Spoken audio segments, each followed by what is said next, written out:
The Long Game by Depthworks. Introduction. The thing about time. There is a kind of person who plants trees they will never sit under. They dig the hole, they set the roots, they water the ground, and then they go about their lives knowing that years from now, maybe decades, something will grow there that was not there before, something that will outlast them. This is not a metaphor for selflessness. It is a metaphor for a particular orientation toward time, toward effort, toward what it means to build something real. We live in an era that rewards speed, instant publishing, same-day delivery, 30-second attention spans. The message is everywhere. If it takes a long time, something must be wrong. If you aren't seeing results, you must be doing it wrong. If you haven't made it yet, maybe you won't. But there is another way to live, another way to work. It does not get as much attention because patience by its nature is quiet. It doesn't announce itself. It doesn't post updates. It doesn't need you to notice it to keep going. The long game is not about being slow. It is about being consistent over time in a way that compounds into something that speed alone could never build. This book is about that. It is about the quiet arithmetic of persistent effort. It is about what it costs to play the long game and what it gives back in ways you cannot always predict.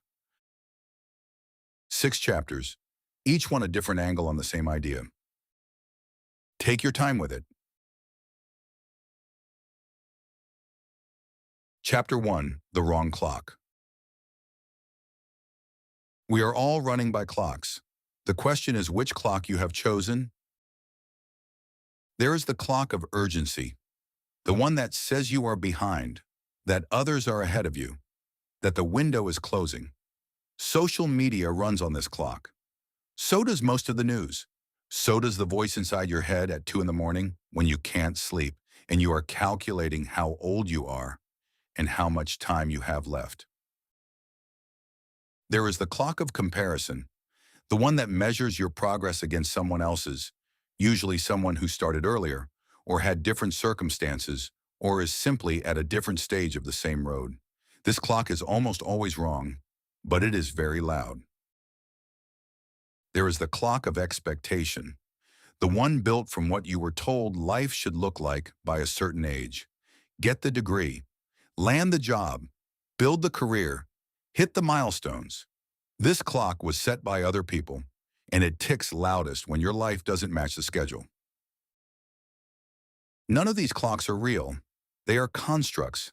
They are useful fictions that someone built, and you inherited, and you have been running by ever since. The long game begins when you stop, not when you slow down, not when you decide to be lazy or passive or resign to a lesser life.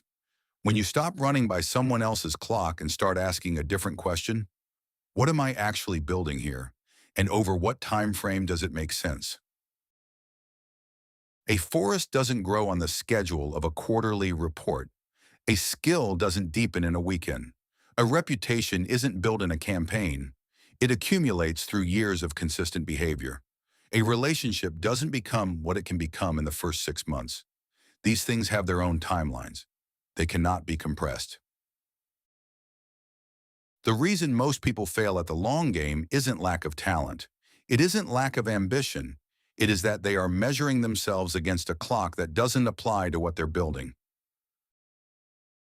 A novelist who judges their daily output against a social media influencer's post count is using the wrong clock. A business founder who measures their first-year revenue against a decade-old competitor is using the wrong clock. A person trying to become the kind of parent their children will be grateful for, who judges themselves by whether today went perfectly, wrong clock. The disorientation of the wrong clock is real. It produces genuine suffering. You feel behind when you are not. You feel like you're failing when you are actually in the middle of something that just takes time. You give up on things that were working because they didn't work fast enough. So before anything else, Find the right clock for what you are building. Some things take 5 years. Some things take 20. Some things you will not see the result of in your lifetime, but you will build them anyway because you understand that your life exists inside a larger story than you alone. When you find the right clock, an interesting thing happens. The urgency drops away. Not the effort, the urgency. You stop sprinting and start walking steadily in one direction for a very long time. This is not resignation. This is strategy. There is something almost restful about the long game once you settle into it. The question changes from, am I there yet, to am I still moving? And that question is much easier to answer yes to. You can answer yes to it today, right now, regardless of where you are. The bamboo tree doesn't grow for 4 years. You water it. You fertilize it. You tend to ground that shows nothing. In the 5th year, it grows 90 feet. You were not behind. You were not failing. The roots were going deeper than you could see. Find the right clock. Everything else in this book depends on it. Chapter 2. The compound effect of small. We are bad at understanding what small things do over time. The human mind is built for stories with beginnings, middles, and ends, for moments of transformation, for dramatic turning points. We remember the speech, not the years of practice that made it possible. We see the championship, not the 10,000 hours. We read about the breakthrough, not the long plateau that preceded it. This creates a perceptual distortion. We underestimate the power of small, repeated actions because they are invisible. They don't look like anything. A habit that pays off in 5 years looks like nothing in year 1. The daily page written looks like almost nothing until you look up and there's a book. The daily walk looks like nothing until the doctor says your health has quietly reversed course. The daily kindness shown to a child looks like nothing until 20 years later that child is the kind of adult who shows up for people. Small, consistent things compound. This is not a metaphor, it is mathematics. 1% improvement each day for a year produces a result 37 times better than where you started. 1% decline each day for a year produces nearly nothing. The difference between these two trajectories is invisible at the start. By the end, it is everything. But compounding is patient, and we are not. We want to see the result before it is ready. We want the feedback before we've earned it. We want the harvest before the roots have reached water. The failure mode is giving up during what you might call the invisible phase, the period when the work is happening, but the results aren't visible yet. This phase is real. It is not a sign that something is wrong. It is the phase where the compound interest is quietly accumulating below the surface. This is why most people never see the result of the long game. They quit during the invisible phase. They write for a year and see no audience, so they stop. They practice for months and feel no mastery, so they stop. They show up consistently in a relationship and see no reciprocation, so they stop. They build a skill and see no opportunity for it yet, so they stop. What they didn't know was that they were 90 feet of bamboo, 3 months away from breaking through. There is a discipline required here that goes against every instinct. You have to trust the process before you can see the result. You have to keep doing the thing when the thing doesn't seem to be working. You have to treat the invisible phase as the real phase, because it is. The ancient Stoic philosophers had a phrase for this: amor fati, love of fate, not just acceptance of what is, love of it. The difficult season, the slow plateau, the invisible phase, these are not obstacles to the thing. They are the thing. The plateau is where mastery is built. The slow season is where character deepens. The invisible phase is where the real work happens, unseen and unrecognized, below the surface. One practical way to survive the invisible phase: stop measuring outcomes and start measuring inputs. You cannot control whether the book gets published. You can control whether you write a page today. You cannot control whether the business takes off. You can control whether you showed up and did the work this week. You cannot control whether people recognize the progress. You can control whether you made it. Measure what you can control. Trust the compounding. Give it time. The most extraordinary things in this world were built by ordinary people who simply refused to stop being ordinary at the small things.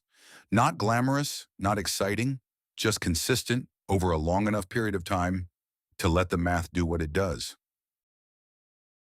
Small is not a consolation prize. Small, repeated over time, is how everything real is built.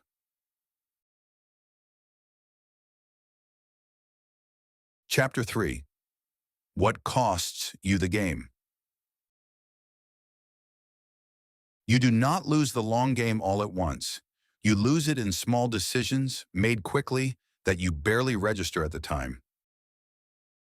This is the thing about the long game. The threats to it are not dramatic.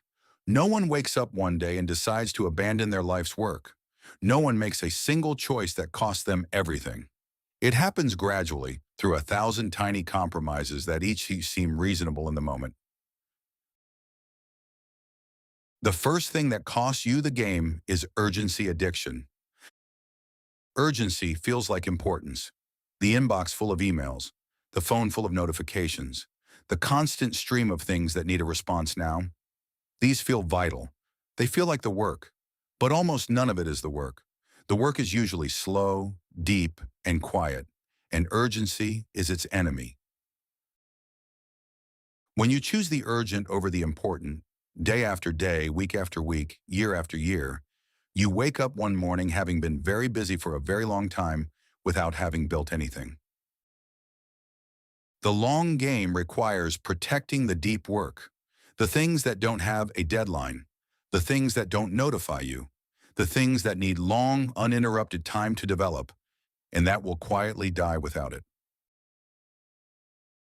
The second thing that costs you the game is the comparison trap. Comparison steals your clarity. When you look too long at what someone else is building, you lose the thread of what you are building. You start adjusting, changing direction, pivoting to whatever seems to be working for someone else. And you compound this across years, always rotating toward whatever looks impressive right now and never staying still long enough to go deep.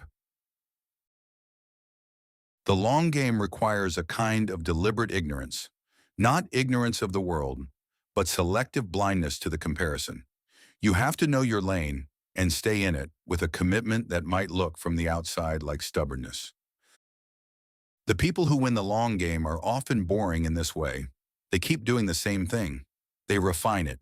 They deepen it. They don't pivot every time the wind changes. They trust the direction and they stay. The third thing that costs you the game is the need for recognition too early. There is a deep human need to be seen, to be validated, to be told that what you are doing matters, and this need, if unchecked, will drive you to optimize for visibility rather than depth. You start writing for the applause instead of the truth. You start making decisions that look good rather than decisions that are good. You start playing to the short game because it has more immediate feedback. Recognition will come if what you are building is real. But it comes after, not during.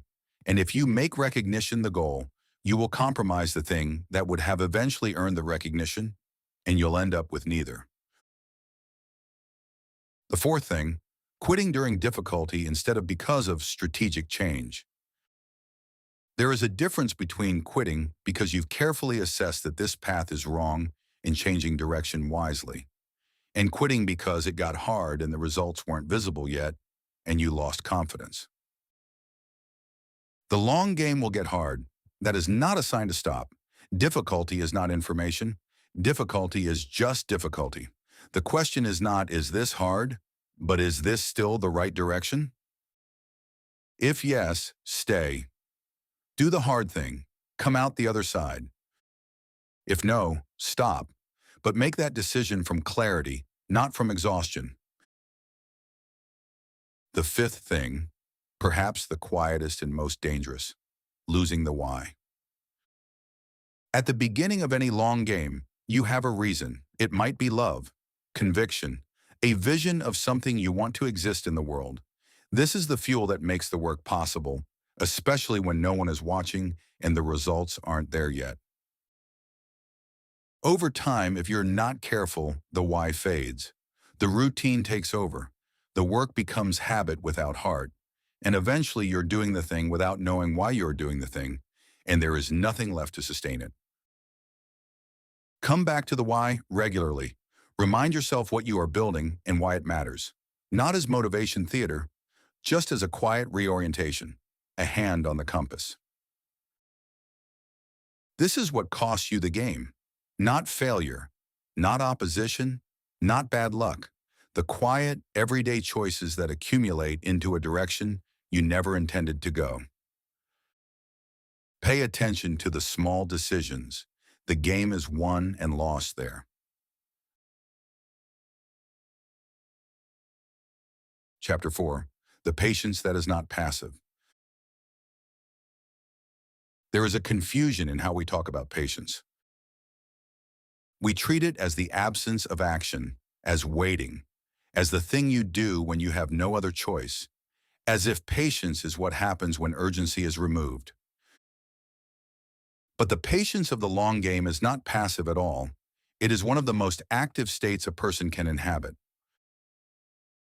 The patient long game player is not sitting still. They are working, every day, often without feedback, often without applause, often without any visible sign that what they are doing is having an effect. They are showing up. They are doing the thing.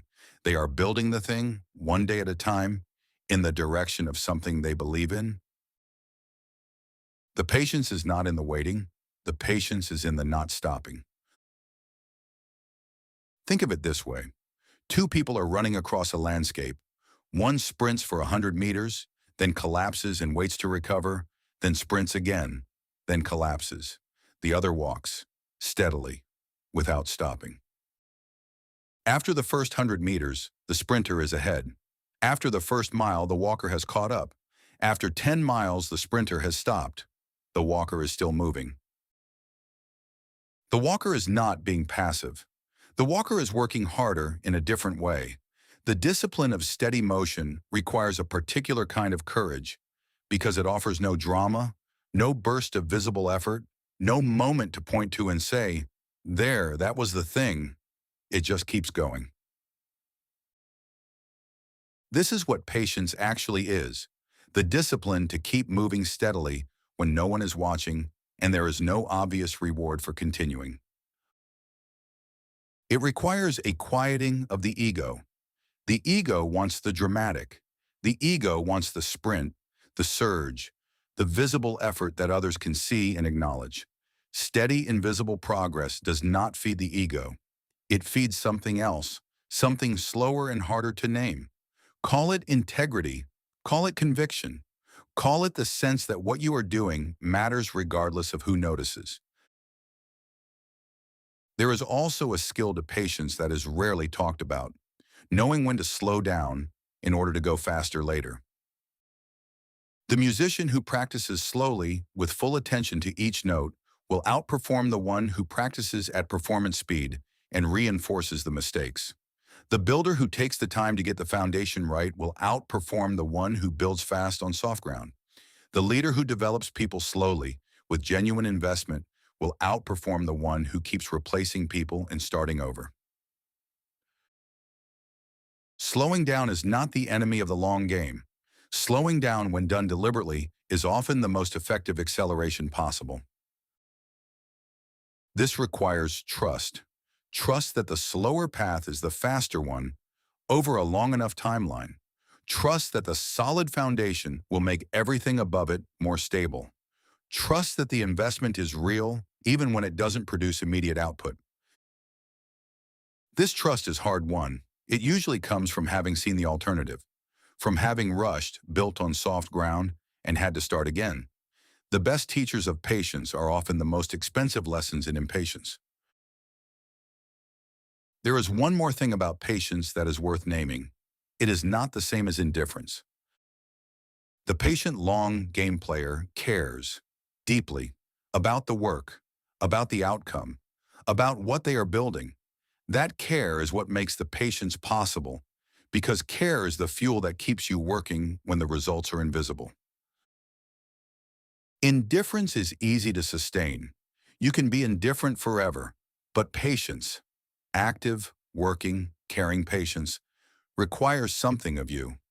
It demands that you keep believing in the thing you're building, even when you can't see it taking shape. That belief is the work. Protect it. Do not confuse patience with giving up. Do not confuse it with settling. Do not confuse it with the absence of ambition. Patience is ambition with a longer horizon. It is wanting something deeply enough to do the daily work it requires for as long as it takes. That is not passive. That is one of the hardest things a person can do.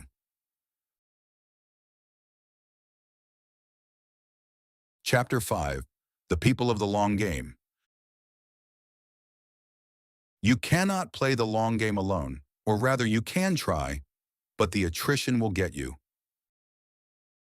The long game is hard enough on your own terms.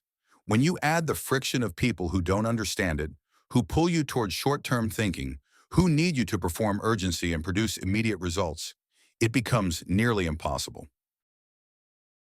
This is why the people around you are not peripheral to the long game. They are central to it. There are two kinds of people when it comes to this.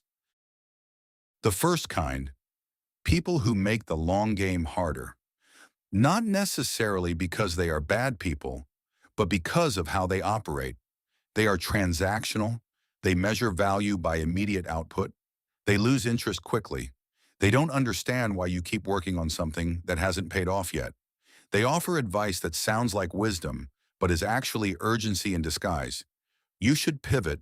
You should try this instead. You've been doing this long enough. Spending too much time with these people doesn't just slow you down. It erodes your belief in the thing you're building. And once the belief is gone, the work follows.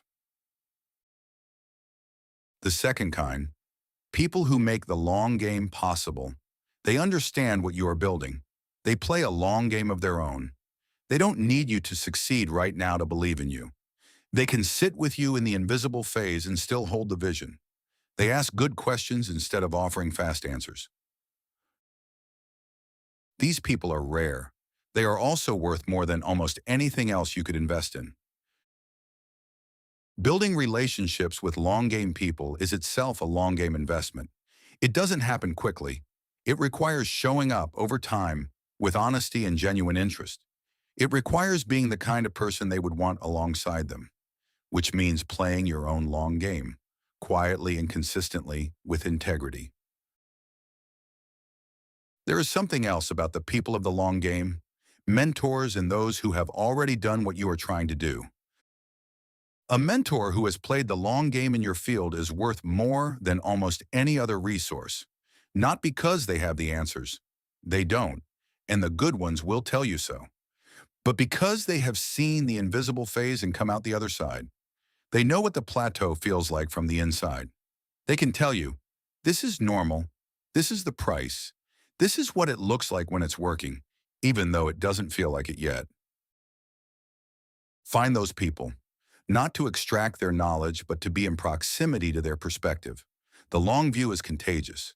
Spend time around people who have it, and it begins to reshape your own sense of time. There is also the question of who you are building for.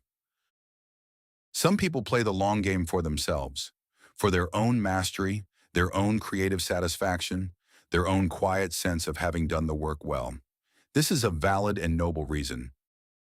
Some people play it for something larger, for the people who will benefit from what they're building, even if those people don't exist yet, for a future version of their family, for a community, for a field, for the next generation of people who will need what you are quietly building right now.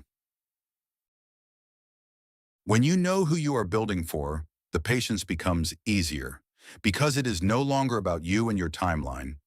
It is about them and what they will need and what you will have ready when they arrive. The long game is not a solitary endeavor. Every tree that stands was planted in soil enriched by things that came before it. Every work built over decades was built in relationship, with mentors, with peers, with the people you were building for, and with the version of yourself who kept showing up even when no one was watching. Choose your people carefully, and then be the kind of person worth choosing. Chapter 6, What the Long Game Gives Back. Here is what no one tells you about the long game. It gives back more than you put in, but not in the way you expected. You expect it to give back the thing you were building, and sometimes it does. The business grows. The craft reaches mastery. The relationship deepens into something rare. The health returns. The body of work accumulates into something that lasts.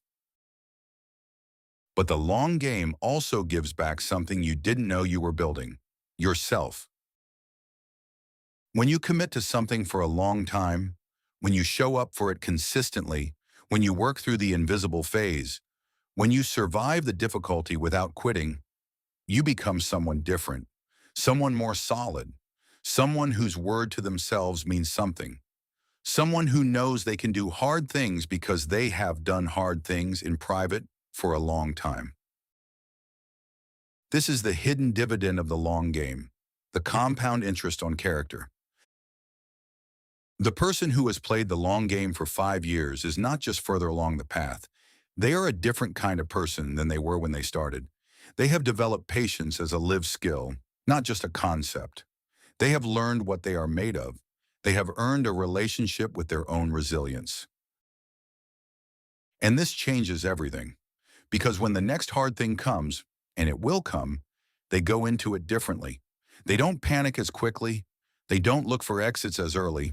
They know from experience that the difficult phase is not the final phase, and they have the inner evidence to prove it. The long game builds the person who can play the long game. It is self-reinforcing. The more you do it, the more natural it becomes. The more natural it becomes, the further you can go. There is something else the long game gives back that is difficult to articulate: a sense of proportion. When you are playing a short game, everything feels like an emergency. Every setback is potentially catastrophic. Every slow period is terrifying. Every comparison is devastating. The stakes feel enormous because the horizon is so near. When you are playing a long game, the horizon is far away. And against that horizon, most of today's setbacks look small. Not unimportant, just small, manageable, part of the process rather than an end to it. This proportion is a form of peace, not complacency. You still care, you still work, you still want the outcome. But you are not consumed by every fluctuation. You can feel the difficulty without being destroyed by it. You can feel the delay without being defined by it. Long game thinkers have a quietness about them, not absence of passion, a settled quality. They have decided something, committed to it, and stopped fighting with it. They are doing the work. Everything else is noise. This is what playing the long game does to a person over time. It settles them. It gives them a foundation that most urgency-addicted, comparison-driven, short game players never find. Finally, the long game gives you the experience of making something real. In a world full of content that disappears overnight, relationships that exist only on a screen, work that is forgotten the moment the next thing arrives, making something real is increasingly rare. Something that endures, something built over years, something that required patience and consistency and the quiet refusal to give up. This is not a small thing. It is, in fact, one of the most human things there is. We are creatures who build. We are creatures who plant trees. We are creatures whose deepest satisfaction comes not from consumption, but from creation, from making something that will outlast the moment we're in. The long game is the invitation to that, not the easy path, not the fast path, but the path that builds something worth having by becoming someone worth being. Take your time. Do the work. Trust the accumulation. The harvest is coming. It always does for those who stay long enough to receive it. A note at the end. You started this book at some point in the middle of something. A project maybe, a career, a relationship, a season of life that has been longer and slower than you expected. And this book's only real hope for you is this, that whatever you're in the middle of, you don't stop.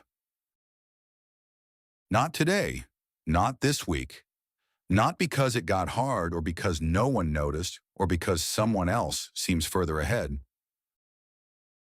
You are building something. It takes time. That is not a problem. That is simply the nature of the things worth building. The long game is not something you win. It is something you play. And the playing of it, the daily commitment, the quiet persistence, the faith in the accumulation, that is the reward as much as anything at the end. So go. Do today's small thing. Water the ground. Show up again tomorrow. The roots are going deeper than you can see.